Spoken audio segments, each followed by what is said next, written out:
우리가 마태, 마가, 누가복음을 공관복음이다 그래요. 그 다음에 요한복음까지를 사복음서 이렇게 얘기를 해요.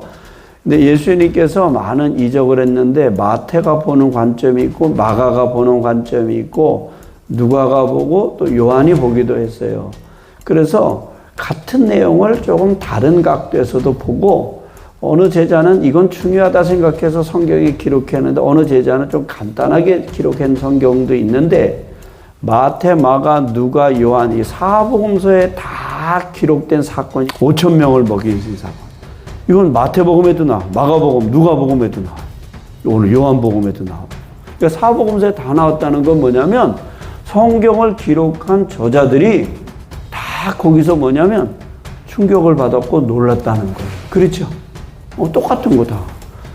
그러니까 어떤 사람은 인생을 살다가 보면 그때 그거 잘 기억하는 사람들이 있어요.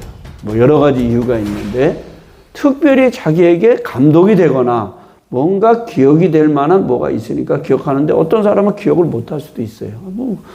그럴 수 있어. 이렇게 넘어가는 수도 있는데 오늘 이 5천 명을 먹인 이 사건은 제자들에게 특별히 사복음서 저자들에게는 정말 많은 그들에게 놀라운 일이 되지 않았는가. 그래서 이렇게 사복음서에 다 기록이 돼 있어요. 우리가 잘 아는 얘기예요. 물고기 2마리, 보리떡 5개로 5천 명을 먹였다. 그런데 여자와 어린 아이를 빼고 그러니까 학자들 간에는 2만 명이다, 3만 명이다 이렇게 추측을 하는 거예요. 아는 얘기일 거예요 아마. 근데 이제 이 말씀을 우리가 겉으로 보기에는 예수님 기적을 행하신다.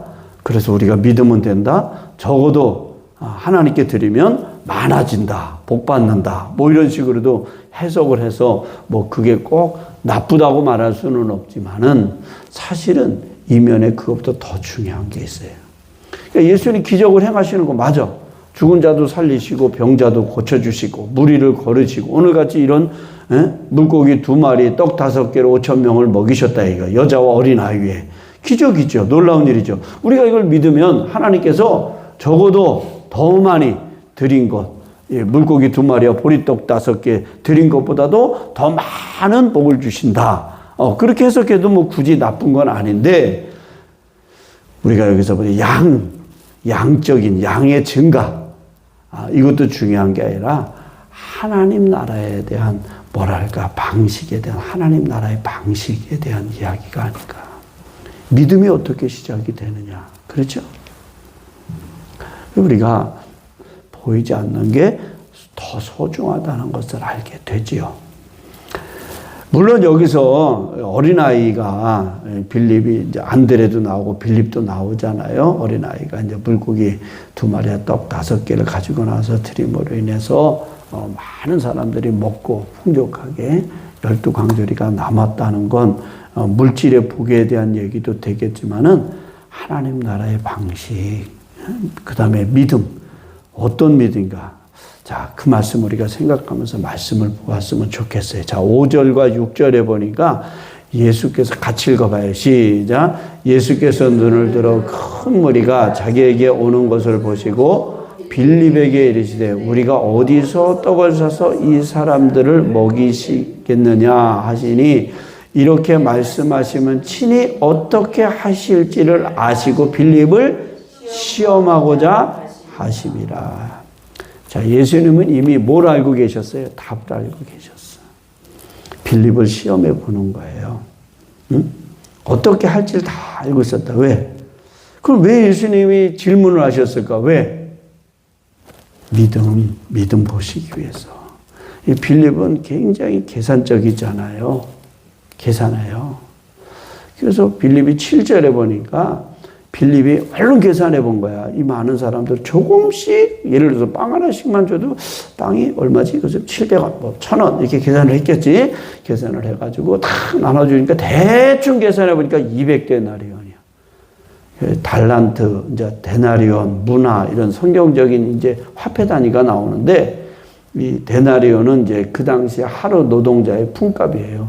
요즘에는 한 15만 원 주더라고 노동자들 나가서 일하면은. 그럼 200데나리면 얼마겠어요? 꽤 큰 돈이죠. 그러니까 빌립이 계산이 굉장히 빨랐던 거야. 틀리지 않는 말이에요. 현실적으로 맞는 말이에요.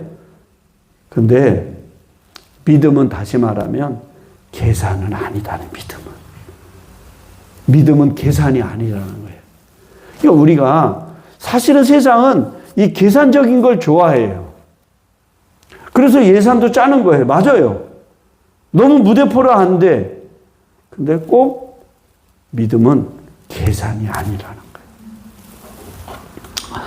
어느 목사님이 한 200명 정도 되는 교회인데 수련회를 가는데 교회가 굉장히 어려웠던 것 같아요. 그러니까 계산을 해보는 거죠. 뭐 하냐고 얼마 들어가고 뭐 얼마 들어가고 뭐 하는데 얼마 들어가고 이렇게 하니까 금액이 꽤 크게 나오는 거예요. 비싸니까.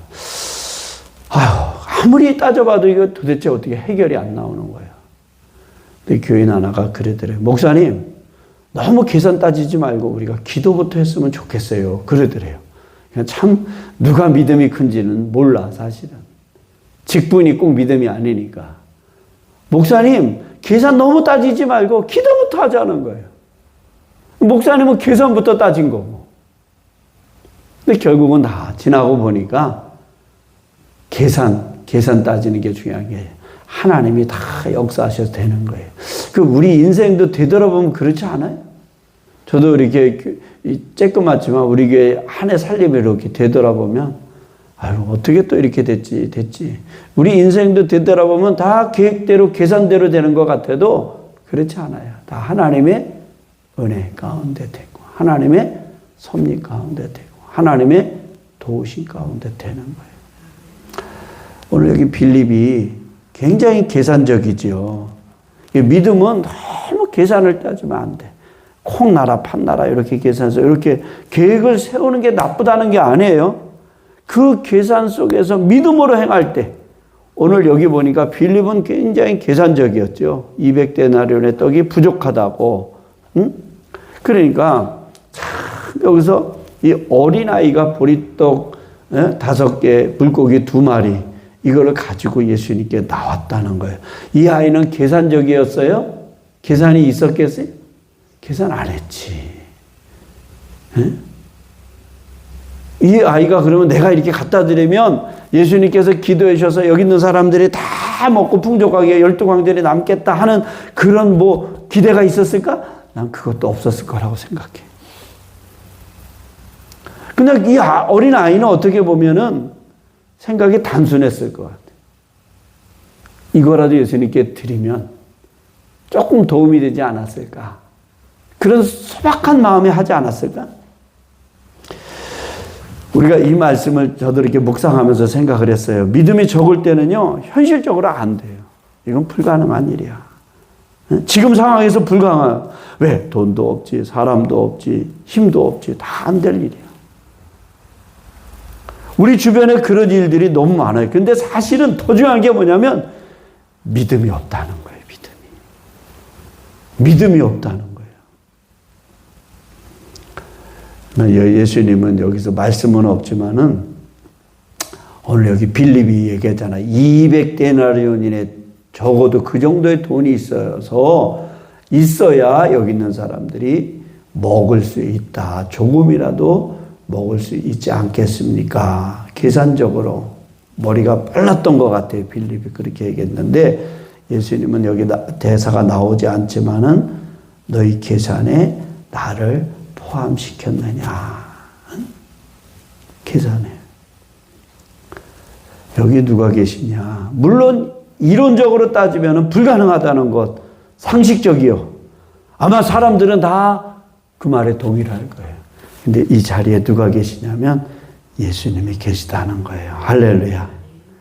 여기 있는 빌립과 제자들은 부족함만 봤어. 예? 결국은 부족해. 돈도 없고 먹을 것도 없고 다 부족한 거예요. 근데 예수님이 보신 거 뭘 보셨을까요? 예수님이 여기서. 여기 빌립과 빌립을 시험해 보자고 그랬어요. 믿음을 시험해 봤고 두 번째 헌신을 보시지 않았는가, 예수님이. 참, 여기서 이 사건의 키를 어디에다 맞추냐 하면은 여러 가지로 맞출 수 있는데 6절 말씀을 다시 읽어봐요. 자, 같이 한번 읽어봐요. 시작. 이렇게 말씀하시면 친히 어떻게 하실지를 아시고 빌립을 뭐하고자? 시험하고자 하심이라. 예수님은 헌신, 믿음을 보시는 거예요. 믿음. 근데 이제 여기 보면 안드레가 데리고 왔어요. 8절에 제자 중 하나고 시몬 베드로의 형제 안드레. 그러니까 베드로하고 안드레는 형제예요. 기적은 어떤 많음에서 시작이 되는 게 아니야. 아주 작은 부분. 어린아이 같이 연약한 어린아이가 나와서 그것을 예수님께 드렸을 때 기적이 일어나는 거예요. 우리의 삶은, 우리는 여러분도 그러고 저도 그런 면이 있어요. 어떤 무슨 일이 있을 때 큰 거를 먼저 생각한단 말이에요. 뭐 그게 상식적으로 맞아요. 현실적으로도 맞고. 그런데 정말 손바닥만한 구름이 보이듯 아주 작은 샘처럼 거기서 퐁퐁퐁 아주 작은 부분인데 그게 씨앗이 되고 그게 시발점이 되는 거예요. 그래서 기적이 일어나는 거예요. 기적이. 하나님이 하시는 일은 사람의 상식과 생각을 뛰어넘게 되는 거예요. 자, 놀라운 일이 벌어졌죠. 그래서 저는 제일 은혜 받은 단어를 하나 여기서 찾았는데 11절 같이 읽어봐요. 11절 시작. 그들이 배부른 후에 11절 시작. 예수께서 떡을 가져 축사하신 후에 앉아있는 자들에게 나눠주시고 물고기도 그렇게 그들의 원대로 주시니라. 아멘. 나는 원대로 주셨다는 거다. 그러니까 풍족하게 다 나눴다는 얘기 아니에요. 그렇죠. 원대로 주신 거예요. 원하는 것만큼 배불리 먹었다는 거 아니에요. 꽁쳐놓지 않았겠지. 더 싸가서 집에 그러잖아. 그냥 흡족하게 원대로 다 주시는, 달래는 대로 다 주신 거예요. 그 흡족하게 다 그들이 먹은 거예요.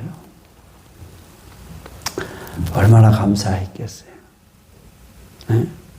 정말로 불가능한 가운데 돈도 없고 먹을 것도 없고 다 없는데 이 어린아이의 믿음, 헌신, 자기 것을 기꺼이 예수님 앞에 드림으로 놀라운 오병이어의 기적이 일어나.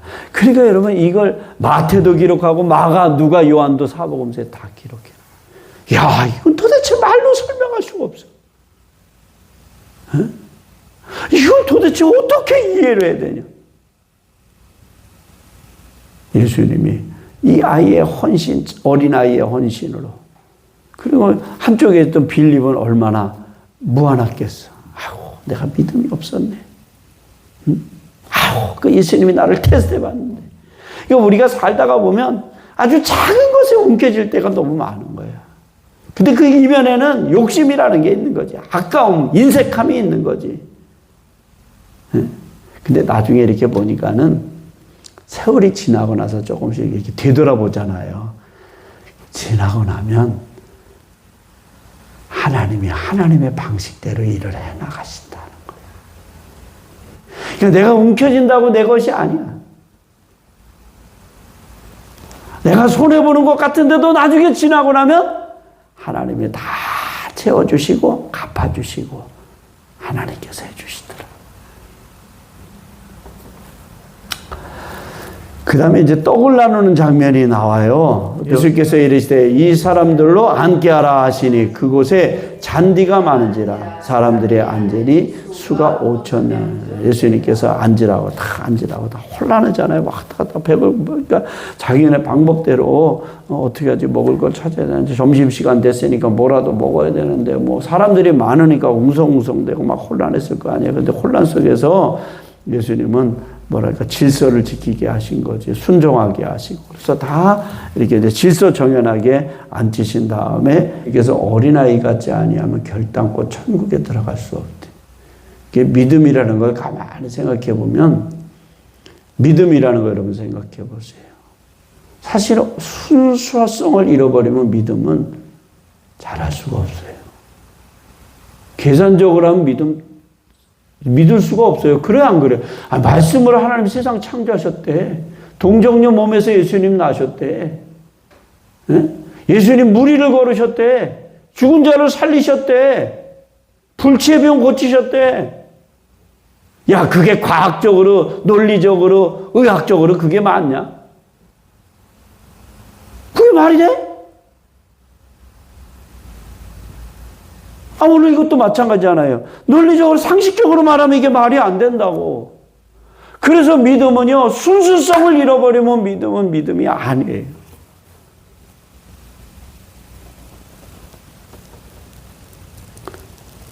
우리가 인간이 똑똑한 것 같아도, 잘난 것 같아도요, 미련한 게 인간인 거야.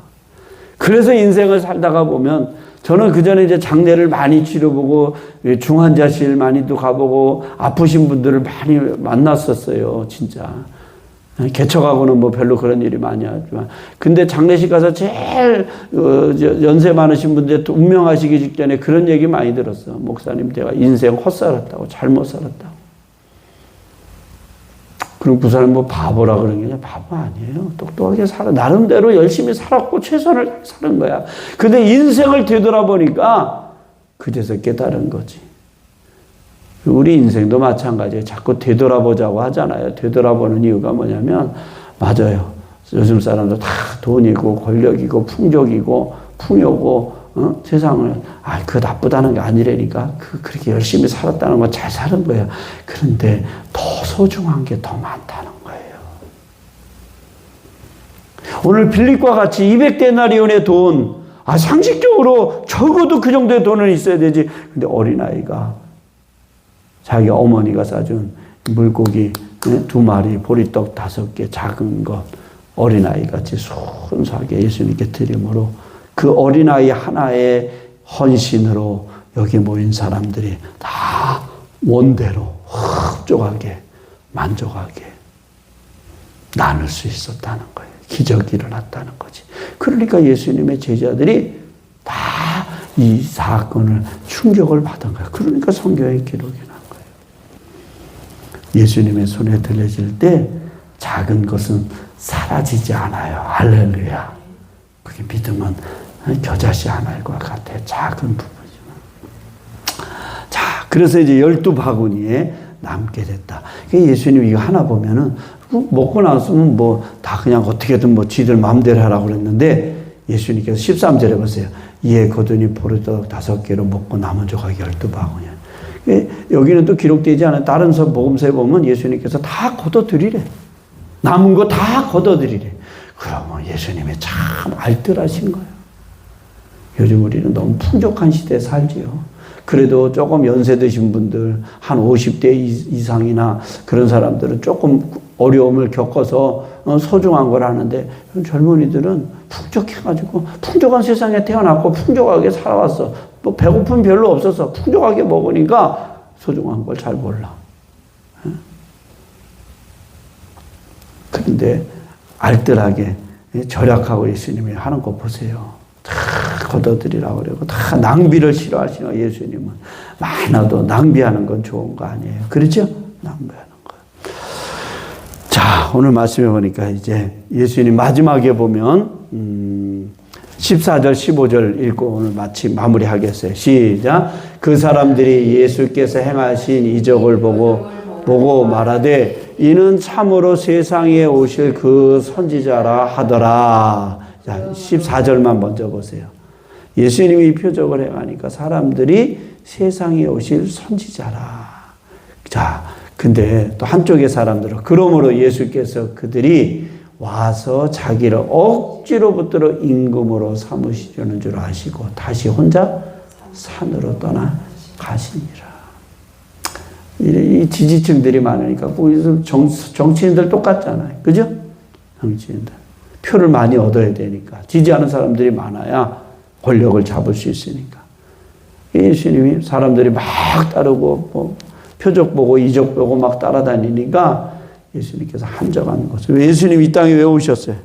예수님은 떡 때문에 오신 게 아니에요. 예수님은 십자가 때문에 오신 거지. 죄인들을 구원하시기 위해서. 응?